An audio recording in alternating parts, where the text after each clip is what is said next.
It was interesting to hear your discussion earlier. We're all facing the same predicaments. And it's interesting, I was reminded that the difference between a problem and a predicament, I had a colorful example. They said, you know, if you're standing on the ledge of a 300-foot cliff and there's water below you, and you're hanging on the edge of the cliff by your fingernails, and you've got a few friends on the cliff, that's a problem. If you're already 20 feet out off the edge of the cliff, and your friends are still standing on the edge, that's a predicament.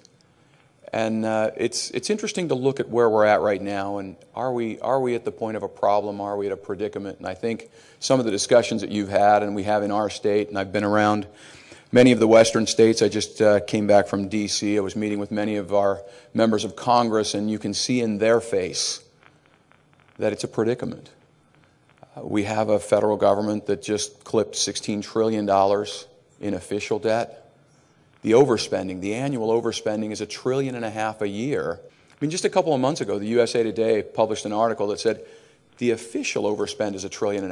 If they did their books the way we do in our counties and our states and our businesses, the actual overspend on all of the liabilities, just the annual overspend, is $5 trillion a year.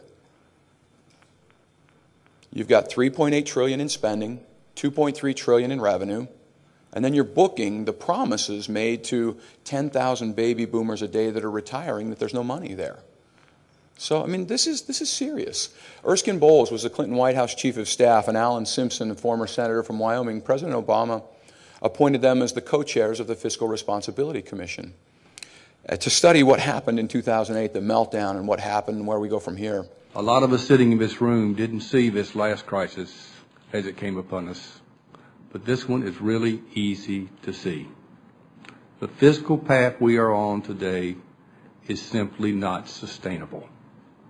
This debt and these deficits that we are incurring on an annual basis are like a cancer, and they are truly going to destroy this country from within unless we have the common sense to do something about it. This is a problem we're going to have to face up to in maybe 2 years, maybe a little less, maybe a little more.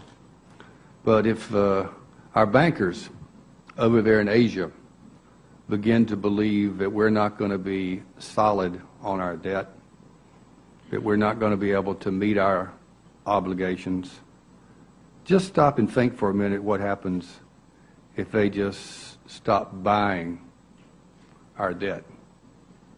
What happens to interest rates? And what happens to the U.S. economy? The markets will absolutely devastate us if we don't step up to this problem. The problem is real, the solutions are painful, and we have to act. What I tell people is very simple, and people in America are way ahead of all of you. They know what's going on, because when you say, why don't you go back and think of what people are doing at their kitchen table? I'll tell you what they're doing at their kitchen table. They know that if you spend more than you earn, you lose your butt. And they know that if you spend $1 and borrow 40 cents of it, you must be stupid. And they've got it figured out that this government is stupid. To borrow 40 cents for every $1 you spend, forget the charts, forget the GDP, all the rest of it. That's where we are. I think we face the most predictable economic crisis in history. Let me just tell you how crazy our situation is today. We have this treaty where we're supposed, if China were to attack Taiwan, we're supposed to support Taiwan. The only problem is we'd have to borrow the money from China in order to do it. This is a real mess we're in today. And we can either take the ostrich theory and put our heads in the sand, or we can decide we're going to step up and do something about it. But I can tell you, bankers aren't going to continue to finance something that they aren't sure they're going to get paid back. And the less sure they are, the more they're going to charge you at first, and then they're going to cut you off. And we're borrowing half of our money from foreign countries. I was just with Congressman Jim Jordan on Friday, and he just said, I mean, you could see it in his face. He just said, if you're not frightened right now, there's something wrong with you.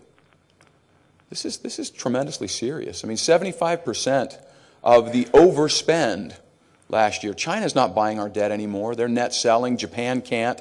They're net selling. Those were our two biggest creditors. Right now, the way we're making up that deficit spend is the Federal Reserve is simply printing money. They call it Operation Twist and quantitative easing. History tells us that ends badly. Common sense tells us that ends badly. And so what that means for us at the state and the county level is we're still going to have to take care of our sick people and our poor people and educate our children and provide for public safety regardless of what happens. And I mean, I'm honored to spend this time with you because I take this as a very serious responsibility that we have. Going forward, we're going to have the privilege of governing and not playing government anymore. This is historic, the things that we're in.